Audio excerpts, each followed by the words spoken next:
Hello lovelies, how are you all doing today? I hope you're well.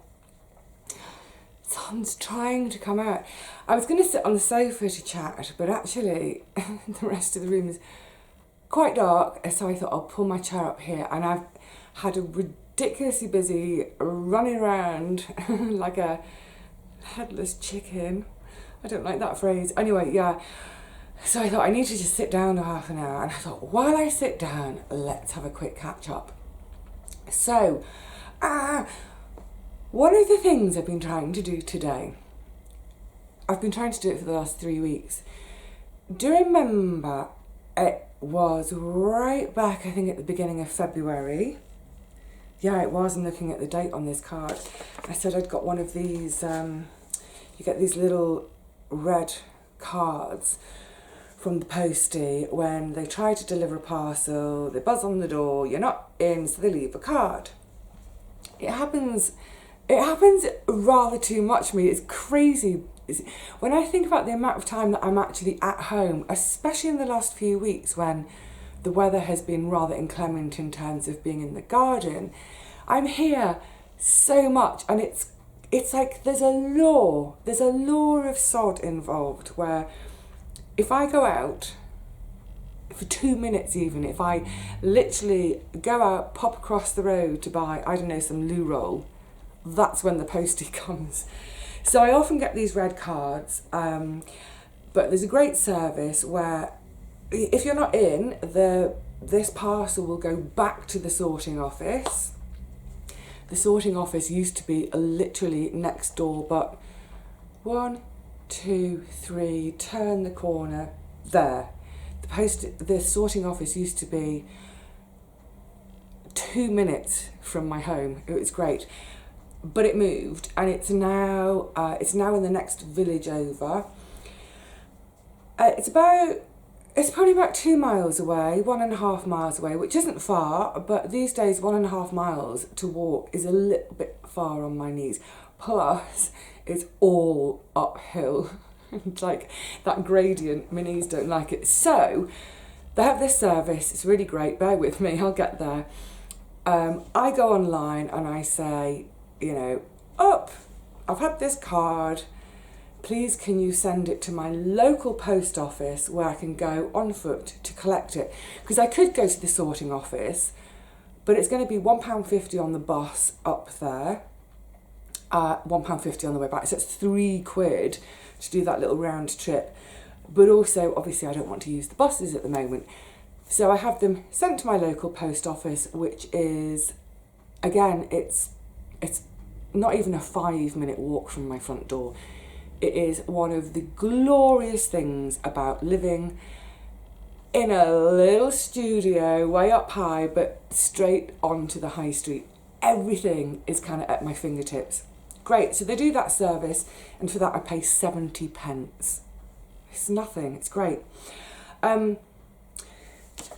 So I did that with this card, and I went in a few days later to my post office, and it hadn't been sent over from the sorting office.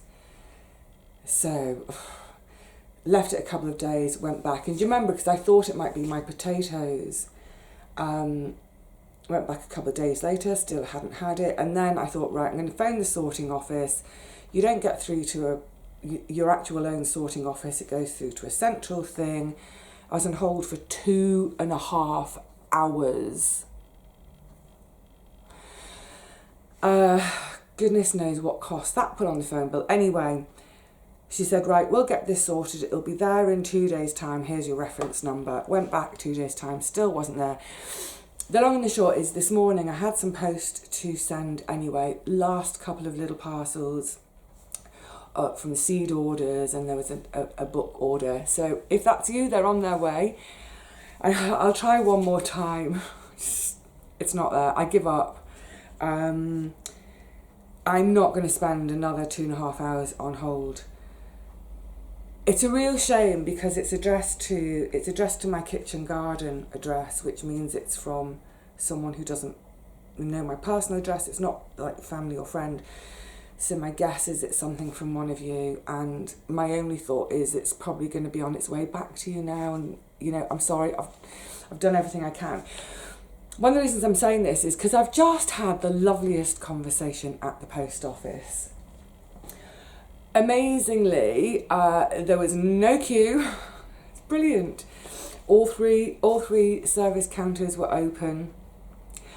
And, you know, I've been going in and out of that post office over the years anyway, but especially in the last 2.5 years or so, since I've done my little shop business. Oh, and a word on that, just to say very quickly, yes, the shelves in my shop are bare. I realise that. The problem is there are no sales happening, there are no auctions happening. There's nowhere for me to go to get stock. So I am going to be focusing in the next 2 months on sewing. I don't know when things will be ready, please don't ask, but I will be doing lavender bags first, then I'll be doing bunting, and then I'm hoping to move on to upcycling some of those damaged linens.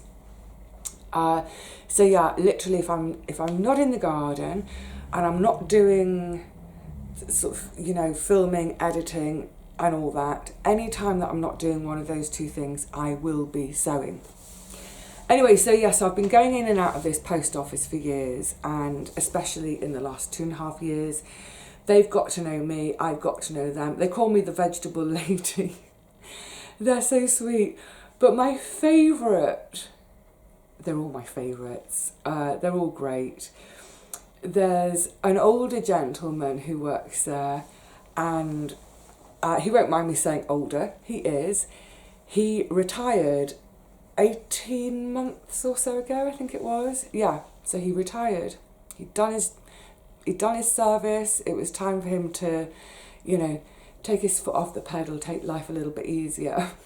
But after 6 months, he was bored out of his wits at home. But also, he and his wife, they have a very sort of traditional, old school marriage arrangement. The house, she's been a homemaker all her life, he's gone out to work. The house, the home, it's all her domain. So she was getting absolutely sick of him being under her feet. They were bickering.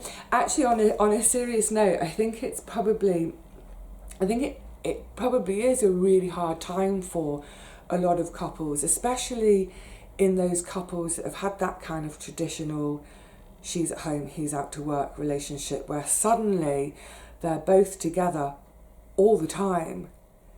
That's kind of hard, isn't it, when you're used to your own space and your own... So yeah, she was sick of him. He was sick of being at home, so he came back to work. I think he does 3 days a week, and but isn't that great? And you know, good on that establishment. It's not the actual. It is a post office, but it's one of those franchises. So he's not employed by the post office, but rather by that particular franchise. But good on them for not having any ageism about their employees. So yeah, we always have a really good chat, and this morning when I went in there, all 3 counters were empty. There was literally no one in there. It was great. And he saw me come, well, they all saw me come in because I was the only thing to see. And he went, yay, come to me. So I went to his counter. Lovely. So yes, oh my goodness, that was part of my morning. So this will remain a mystery. The original delivery attempt was the 2nd of February. I don't know what the date is now. I think we're into the 20th or something, somewhere around that. At the sorting office, they only keep things for 2 weeks before they return. So whoever you are, if it is one of you, I can only think it's one of you, whoever you are, I'm really sorry. I've kind of tried to do my best to get it, but it looks like it's going to come back to you. Never mind. You know, like I was saying the other day, all our postal workers, delivery workers, everyone is working so hard and trying so hard. I have had a little bit of post though that I want to share with you. This first one, oh, I love this card. Listen, you know me, I love anything with a vintage vibe. Oh, the light's going to be tricky on it. Isn't that cute as pie? This is from Melly. Thank you, Melly. And she sent me. Now, Melly, you didn't give me your Etsy shop address. So Melly crafts and sells her stuff through Etsy. I don't normally allow links on my channel, but Melly, if you're watching, in comments, if you want to do a link to your Etsy shop, please do. She had some leftover fabric. She thought I might like to use it. She felt that she'd used enough of it for her customers, didn't need the rest of it. Oh my giddy goodness. I love it. Check this out. Now, that's from a distance. I don't know if you can make it out. It's all little jars. It's all old school sweeties. So there's aniseed balls and jazzies and mint imperials and dolly mixtures and cola cubes and old Parma violets I've just spotted, sherbet lemons, licorice all sorts. I love it. And also, it's like when I was showing you my socks the other day. I don't have my socks on at the moment. I've still got my shoes on because I've been outdoors all morning. These colours, I love sort of limey greens with pinks and turquoises. I'm not a huge fan of yellow. It's funny that, isn't it? Anyway, so let me just show that. That's fantastic. And there's a lovely, lovely chunk of it. So I'm not sure what I'll use it for at the moment because, I mean, it would be cute in bunting, but I don't think it would pick up in bunting because the patterns are quite big. And with bunting, I tend to go with the smaller patterns. So I'm not sure yet, and you know, all the different fabrics I have, I'm never in a hurry to use them. I always let them kind of speak to me. What do you want to be made into? I've got some ideas. I won't be doing anything with it just yet, but yeah, Melly, I absolutely love that. Yeah, it's a weird thing about colour, isn't it? Because I love the kind of blues, lilacs, purples, like the colour of my sofa throw, which my cousin made for me, crocheted for me. So those kind of blues, purples, lilacs, the kind of dusky roses and pinks. I was going to say I'm not into really bright pink, and I've got a really bright pink top on. Yeah, pinks, oranges to a degree, the greens, sort of sage green, lime green, whatever. I love all those. But I'm really not a fan of yellow. There is no explanation for it. I love to see daffodils in the spring. In fact, probably the only time I really like yellow is when I see it in the garden. Although having said that, what's that shrub? Is it forsythia? Oh, that shrub gives me the heebie-jeebies. Yuck, yuck, yuck. So yeah, I mean, if one is to look around my home, apart from the occasional spine of a book with a bit of yellow on it, you won't see any yellow here. I don't mind a kind of a sort of soft buttermilk yellow, or even a kind of sort of slubby mustard. But yeah, bright yellow, yuck. Isn't that bizarre? I'm sure there's a load of psychology involved in colour and why we like certain colours and why we don't. And I'm sure all of you, even as I'm speaking, will be thinking, "Oh, I love yellow. What is she talking about?" Or there'll be others of you who think, "Yeah, I hate yellow too." Like I say, no rhyme or reason to it, is there? I also had, oh my goodness, this is fab. I had a parcel from Angela. Angela, thank you. And I want to share this with you today because it's been a revelation to me. Angela kindly sent me some chocolate. Thank you, darling. Now, I don't have a hugely sweet tooth. I do enjoy a sweet treat every now and again. Excuse me a second. Naked bottle. The cover's going to get a wash. Yeah, I like a sweet thing, you know, every now and again, but it's certainly not something I ever buy. It's not something I would ever go out of my way for. You know, Christmas, birthdays, it's nice to have a few sweet treats. Last time I saw the chaps from my social bubble, they brought some of the gorgeous fruit and ale cake that Paul had made. Yummy. And egg tarts. Egg tarts, love them. But otherwise, I can happily go without sweet things most of the time. Unlike when I was a kid. When I was a kid, talking of that fabric, I'd have gone through that whole lot in an afternoon.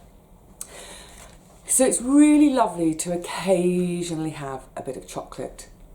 Now the thing is, I'm not vegan because I still do have a bit of cheese in my diet. But generally speaking, you know, I have a dairy-free diet. And what's been interesting over the last couple of years, you lovely people have from time to time sent me some chocolate. Lovely. I've appreciated it all, I've enjoyed it all, but it's all been vegan chocolate. And the thing is, also it's generally been dark chocolate, and that's never really been my taste. I've always preferred milk chocolate. And what I found with the vegan chocolate is it never quite has that same, that kind of gorgeous luxury melt thing in the mouth. So yes, I've enjoyed all the ones I've tried, but I haven't had that kind of, that kind of euphoric, orgasmic kind of, of that chocolate moment until now. So Angela sent me, I've mullered one already. Well, I've mullered half of it. This one is orange and dark chocolate. Well, it's dark chocolate with orange. And this is another dark chocolate. This is coconut and rum. It's blimmin' gorgeous. This is what I mean about a revelation. This is the first vegan chocolate I tried that has really kind of hit that melt mark, that's had that real kind of, that just creamy gorgeousness. It's 52% cocoa solid, so it is quite a dark one. I think one of the reasons I haven't enjoyed dark chocolates too much in the past is they're a little bit bitter for me. Amazing. I don't know how much these cost, but I'm willing to bet they're not as much as some of the crazy ones, because it's actually come from Asda. So for those of you outside the UK, Asda is one of our kind of chain supermarkets, but it's one of the kind of reasonably priced one. And Angela, I'm not having a go, by the way. I'm not saying, cheap, Angela. I'm not saying that at all. Just the fact that, yeah, it's not Waitrose, shall we say, which is our snooty high-end supermarket. And I don't think I've ever shopped in Waitrose in my life. But yeah, so it's from Asda. Brilliant. But the other thing I noticed, and this was a new thing to me, right at the bottom, can you make that out? It says UTZ certification. I thought, what's that? My initial thought was, is it some kind of fair trade, trademark kind of thing? So I checked on the back and it said, at Asda, we care about the people who grow our cocoa by working together with independent certification programs like UTZ. We enable producers to prosper whilst protecting the environment. And then underneath it said www.utz.org. So I went and had a look. Have a look for yourselves. There's masses of information there. There was one section I went into and it just produced this great screen full of PDFs of documents.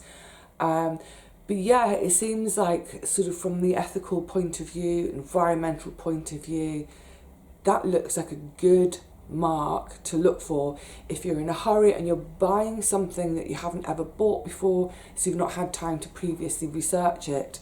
So I believe this mark is on things like coffee, tea, They said both regular tea and herbal teas and cocoa chocolate products. Anyway, never mind all that. It was really, really yummy. Or it is really yummy. I've still got half of it left.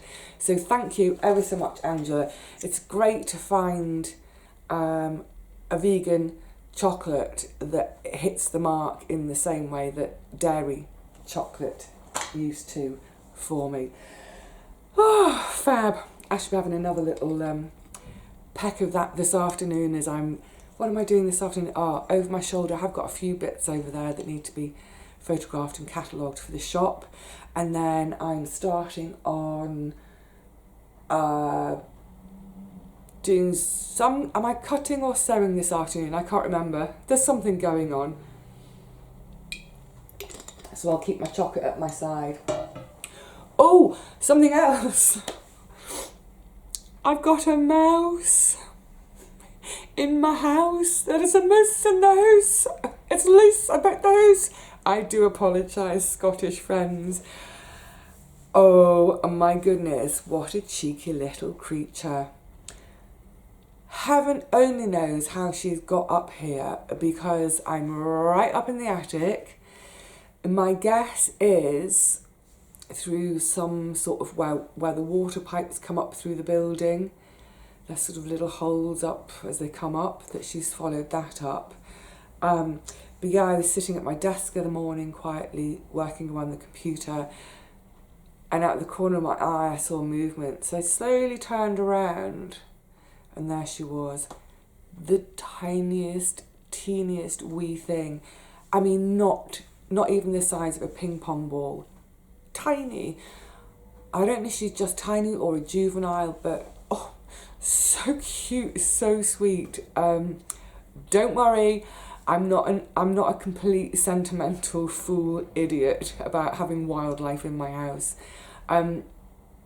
It's odd because in the 17 years I've lived here, I've only ever once had a mouse get in. There were signs of it in a cupboard where a cardboard box, the corner of a cardboard box had been chewed. There was nothing in it. I think it was just it was like an old cracker box, and I had a load of jam jar lids in it. I was like, ooh. And I was thinking, oh my goodness, what do I do? I'm going to have to get this sorted. And it disappeared. So my thinking was that there was just no food here for it to steal, because all my food, like things like rice, oats, lentils, chickpeas, all that kind of stuff, they're all in glass jars. So it disappeared, that first one. Yeah, it was about 10 years ago. Anyway, I've got a pet mouse. Yes, I'm going to give her a chance to leave on her own, because there's nothing here for her. Late last night, I was just finishing up replying to some comments, and she scurried across the floor, tucked behind my basket full of squash. So that basket is right under the eaves in the kitchen, the far end of the kitchen. So I thought, right, I lifted the whole basket of squash off the floor, it weighs a ton, put it onto the countertop, so there's nothing down there for her. So hopefully she will leave on her own. If she's going to stay, I did have a word with her yesterday. I said, if you want to stay here where it's nice and warm, that's fine. I've put a matchbox down and told her that's your litter tray, so that's where you need to pee and poo. You're not allowed to bring any boys home, because I ain't having babies everywhere. If you want companionship, you can either invite one other female mouse in with you, or come and sit on my shoulder. Just come and sit. I used to have pet mice when I was really little. Tinkerbell, she was the white one, and Midge, after Mary Mungo and Midge. Any UK viewers my age will remember that lovely, lovely little animation series. So yeah, Tinkerbell and Midge, and I did used to have them sit on my shoulder. Anyway, yes, I am being silly, but I'm not actually daft. So I'm going to give her another 24 hours to decide that this isn't the home for her, because there's nothing for her to eat here that she can get to. If she's hanging around, I will sort out a humane trap with, I'm going to have to share my blimmin' cheese with her, aren't I? Or a bit of my peanut butter. But I will put down a humane trap, as in I will catch her, then I will take her somewhere and release her. I was thinking I'd take her to the garden to release her there, but yeah, all my broad beans are up now. There's no broad beans for her. If she ends up making a home in my shed, she'll nibble my fleece to bits. I'll have a think about it. I don't know what I'm going to do at the moment. But yeah.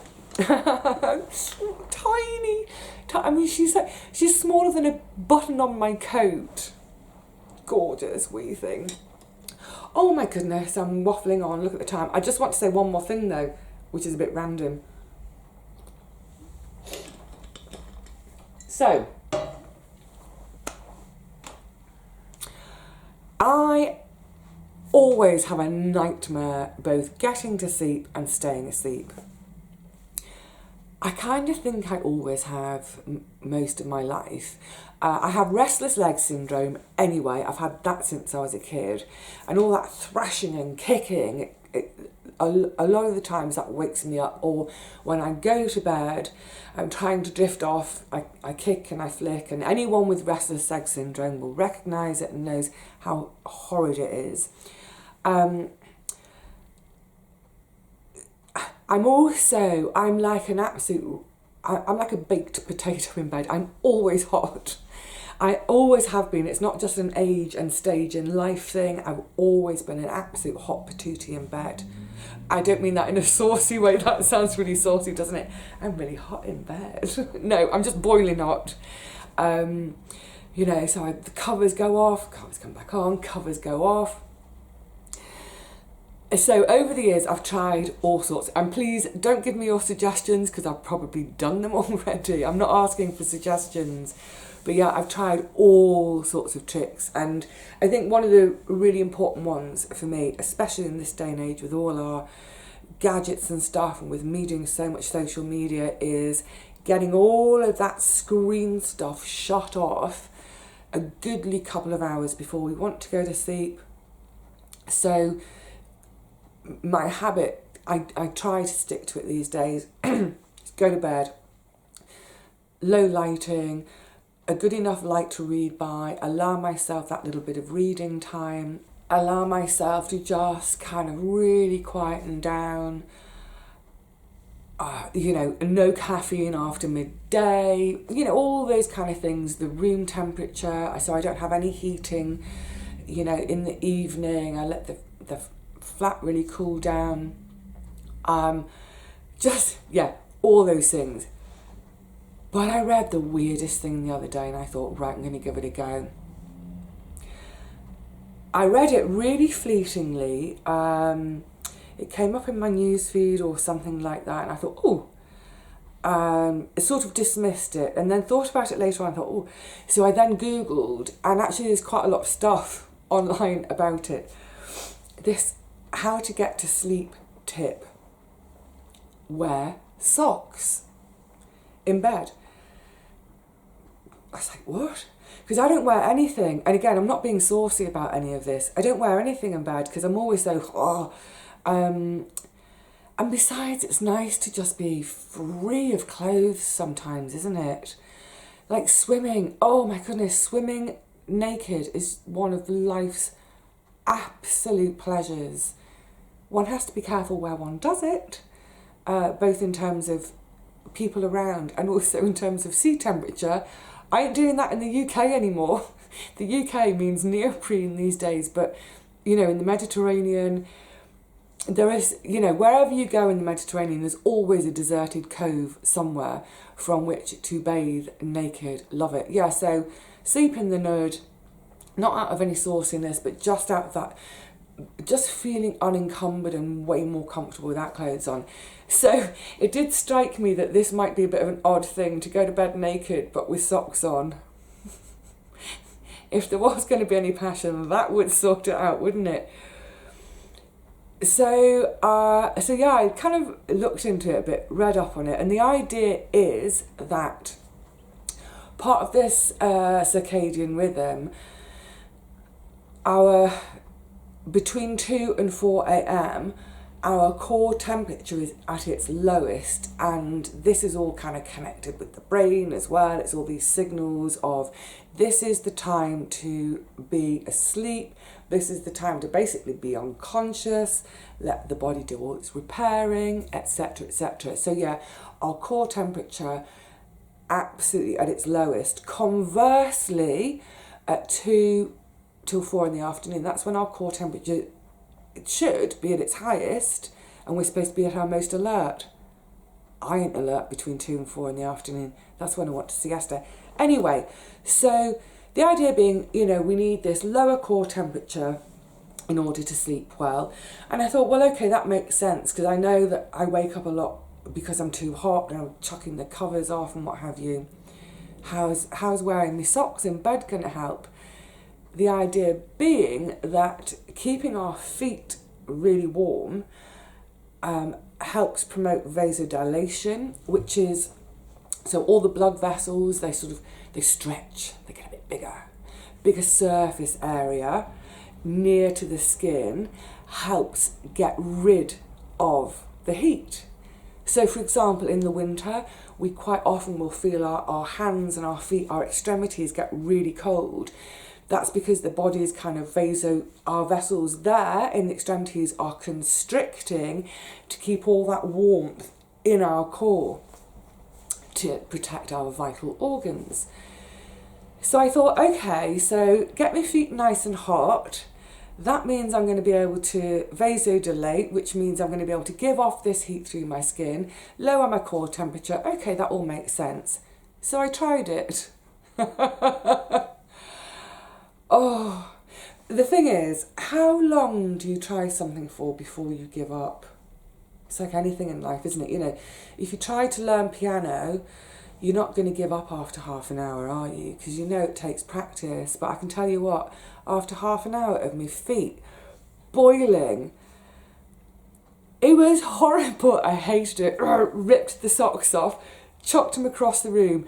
My feet were boiling, I was boiling, covers off. This is like 2 o'clock in the morning in the middle of winter.